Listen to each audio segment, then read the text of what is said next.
visuals, what? Pure lean back and not angled or anything. Visuals, welcome back to Superhero Wednesday, the day of the week where we talk about anything superhero-wise. And this week we're going to get to love for some Batman. We're going to get to love for some Batman. Duh, fuck. And you don't speak English! Talk about Batman. More importantly, the portrayals of Batman on the big screen, or on our TV and big screens. Yeah, there's obviously Adam West is in that list, the legend Adam with the late great Adam West. It's mainly the films though, and we're just going to rank the actors. Who played Batman the best? Who caught who portrayed the true talents and tendencies and habits and mannerisms of the Dark Knight himself and of Bruce Wayne? Who captured all that in essence in a one-er? We're going to go through the list. Let us know your thoughts in the comments below on who played the best Batman and Bruce Wayne. Well, mainly Batman. I know you can just say, well, the same person and shit, but no, they're not. I always separate the alter ego and stuff. But who played Batman the best out of all of these lot? Side note, Lewis G. Wilson, actually, there's like years ago, back in 1943, there was a Batman TV show, and the actor was Lewis G. Nilsson. I'm not going to add that because I've only seen little snippets on like YouTube and stuff and still frames. Never actually watched a full episode of that. I don't even know if you can. It was back in 1943. Robert Lowry also did the same thing in Batman and Robin in 1949. I've just seen little clippets, still images and stuff. So I couldn't actually tell you what the performances were like. So I'm not going to include them. The earliest we're going to go down to is the Adam West 66 Batman show.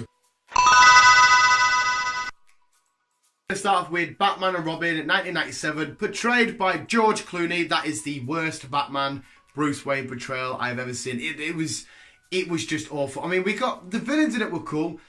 People like Ivy, Mr. Freeze, Bane was in there. Like, it's all cool characters. Robin was cool. Batgirl was cool. The film was absolute dog shit. It's not purely down to George Clooney because he didn't write, he didn't direct, he didn't produce. But the way he played Batman was very, dare I say, cheesy, because a lot of Batman portrayals have been a little bit cheesy at times. It was very flat. It didn't feel like the Dark Knight. It didn't bring that intimidating presence and then that mystery, intrigue, and worry and loneliness as Bruce Wayne. I didn't feel any of that. It felt like a really, really, again, I don't want to say dumb and goofy because there have been some other dumb and goofy moments, but good dumb. Yes, it was dumb and goofy, but not in a fun way. In a, oh my god, you're making superheroes look really crap. For the time as well, it was back in... I've got it written down, I can't remember now. It was back in 1997. So for the time after what come before it, it was a huge letdown, plus nipples on the batsuit. That's number 7. Val Kilmer, Batman Forever 1995. We had Riddler in there and we had Two-Face. Val Kilmer was I really enjoyed him as Bruce Wayne. The Bruce Wayne moments were absolutely fun to watch. I didn't like the way he interacted with people too much as Batman. The film actually is quite good. I've gone back through and watched. That's why I've done this list, because I've watched so many Batman the past few nights. But yeah, Val Kilmer. Not only because I didn't really know him from any other big films, and the other films I did see him in and stuff, I just thought, okay, it's Val Kilmer. I didn't feel that, again, the intimidating presence that he brought with it. I don't want to talk too much about other people on the list because we're not quite there yet. He got Bruce Wayne down to a T, I think. You know, the whole, and the whatever you'd call that, them jumpers and shit, and the way he went around Wayne Manor and stuff. But it's just Batman. I just didn't fear him. I didn't feel for him. I thought maybe it's the way he acted and bounced off Tommy Lee Jones and Jim Carrey. I don't know, but Val Kilmer is 6.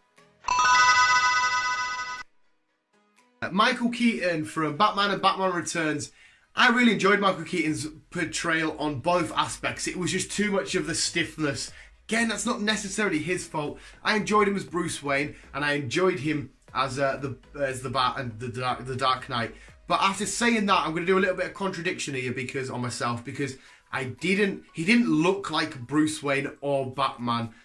I know that's weird because I've just said that I enjoyed the performance, and you could see he's a great actor. He tried really hard. He did the best of what he could do. I thought, all right, okay, you make an all right Batman. But if I looked at all Batmans and just didn't know him and never seen the films, like, you don't look like Batman.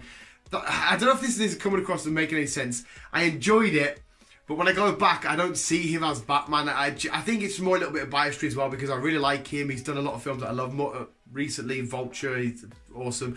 But yeah, the films were great. We had encounters with the Joker and was it Catwoman? Oh, yeah, it was. I've just watched it recently. I'm a fucking idiot. Michael Keaton, we had the Joker, and we had Catwoman. No, we had Penguin. Shut up, Dan. Michael Keaton, the films were great. He was good, just didn't look the part. Does it make sense? Probably not. I don't know if any of you are gonna hate on me for this. Will Arnett as the Batman in the Lego Movie and the Batman Lego Movie.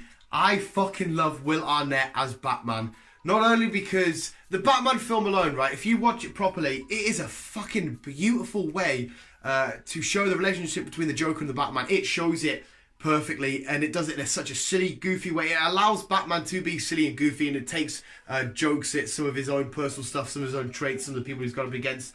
It was a fun little spin. The voice is just deep enough. Will Arnett seems like a really fun guy. It really shows the loneliness of Bruce Wayne and what he's really gone through and stuff. Again, you could say that's all down to the storytelling. It's got nothing to do with the acting. But I really felt in this world where Batman was our Batman, they say if we lived in that Lego world, I really felt that the way the performance came across was exactly how Batman would be behind the scenes. Like, he'll pretend everything's all good and all right, but really he is lonely. He needs a Batgirl. He needs the Bat family. He needs a Robin.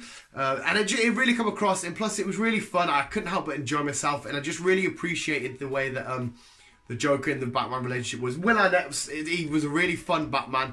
Love that he voiced him. So yeah, he's number 4. Great Adam West, the 1966 Batman. This one is really goofy, what I was trying to explain earlier, and really dumb, but at a time where comic book related media was fine to be, because at the time it wasn't as dark and serious as it got in later years. There were a couple of little dark moments, don't get us wrong, but it could be that bam, pow, kapow, shark repellent goofiness. The area that it was in, that was absolutely fine to be. And it brought a lot of fun. A lot of people's early memories, obviously it was out before I was born, but a lot of like my mum, other people that maybe got into comic books, I know Kevin Smith talked about heavily, their first love of comic books and Batman as a character were from the Adam West portrayal. He was an awesome, again for a Batman of the time, he was an awesome Batman. He really owned that role. It was a TV show, and he also did the Batman of the same title film. And he played an awesome Bruce Wayne. Everything was really cool. He didn't try and make it silly. It was, like I said, it was just silly for what it was. The gadgets he had, the way he fought, some of the dialogue between him and Robin and him and the other villains and all that. But it was really fun. It was a fun way to get people interested in comic books and stuff. And you really felt the character come alive with Adam West. So that's why he's high up the list. Number 2 was tight, but it's Christian Bale.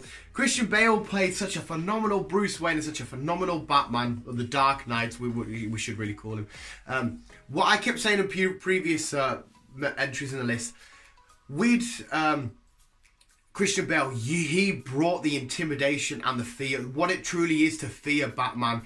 When you looked at him as Bruce Wayne, you felt like there was something dead and something missing and something that he needed to right place, and his sense of helplessness at times and the want to do good and help people and stuff. You felt that when you see him as Bruce Wayne, you see him as a Bat, he looked frightening, he looked intimidating, he looked in the shadows, he attacked from above, doing his crazy combos and stuff. He was a phenomenal Batman. People take the piss out of the voice and stuff like that. I get it. Sometimes it is a bit fucking out, calm down. But it was a really good portrayal. I didn't mind that he distinguished the Batman voice and the Bruce Wayne voice. Again, it's a little bit OTT, but I like it. It gives us all something we talk about and remember, I'm Batman. Everyone does that now, mainly because of him. Well, I think they do anyway. But he was fantastic on both parts, Bruce Wayne and Batman. And like I said, the big key point was he brought the fear and intimidation. You felt that with his portrayal. Number 1 is Ben Affleck. And if you really think about it, right, Ben Affleck has played Bruce Wayne / Batman in 4 films. We forget, obviously he was in Suicide Squad, dog shit of a film, but he was in it. And he was in Wonder Woman for a little bit. But obviously Justice League and BVS, Batman v Superman, Dawn of Justice. Ben Affleck, for me, he's a fucking awesome Batman. The way that he shows on screen of Bruce Wayne's aging body and not being able to heal as quick, and his powerless and the way he's not as adequate, I think is the right word, as other superheroes. Right? It annoyed me at first because we've seen Batman go toe to toe with some of the greatest villains and heroes in DC Comics history, but in the film, Doomsday comes along and he feels super duper weak, like he can't do anything. And it's like, well, no, I've seen you fucking... I think they're trying to get away for the mainstream audience to believe it and believe that this normal man can just do shit. I think that's what they're trying to do anyway. I could be wrong. But anyway, you feel his pain, like when Wonder Woman helps him with his shoulder and stuff like that on Justice League. The way he's willing to sacrifice, he knows that he comes across as portrayal. He knows that it's more important that the symbol live on and that other heroes live on. He's done what he needs to do. People could do a lot more. He's made his sacrifices and stuff, and he's done everything he possibly can. So, like I said, you're aging with him. He really brings the experienced old Batman, the Dark Knight from I've got the figure somewhere. I can't. Where's it gone? Where's it gone? It's time behind other stuff. The Dark Knight Batman, the whole 75th anniversary, kind of shit. But he really brought the aging to that. It was really cool as Bruce Wayne and Batman as well. Remember when the prisoners were going to prison there, they're all burnt and stuff, and I think they're Asian women, whatever, and they're like, she's still here, and he's in the corner, and you're like, holy fuck, that's terrifying. And towards the end, I think it's like the beginning of the third act of BVS, where he does that crazy combo, he comes from under the floor and he moves around. I thought, this is Batman. This is exactly what... That's why we need a Ben Affleck solo Batman film. Get him sent into Arkham. Let him tear shit up. He made that character feel like how I feel the character should always be. The vulnerable loneliness of Bruce Wayne, but the overpowering, overconfident, should be capable to do most things and overcome most things side of the Bat. The fear, the terrifying aspect of the Bat. He knocks everything out of the park for me. I know his career's a bit what the fuck's going on and craziness and back tattoos, but I loved him as Batman. For me, he is the ultimate Batman. So viewers, that was my list. Who was your favourite Batman of all time? Let me know in the comments below. I hope you enjoyed this video. Booski. Ben Affleck wins it for me. But you could also go on to people that did voice work from the games, animated series, whatever it may be. But yeah, let us know in the comments below your thoughts. But thank you for watching visuals. Remember to keep it in here and keep on web slinging on.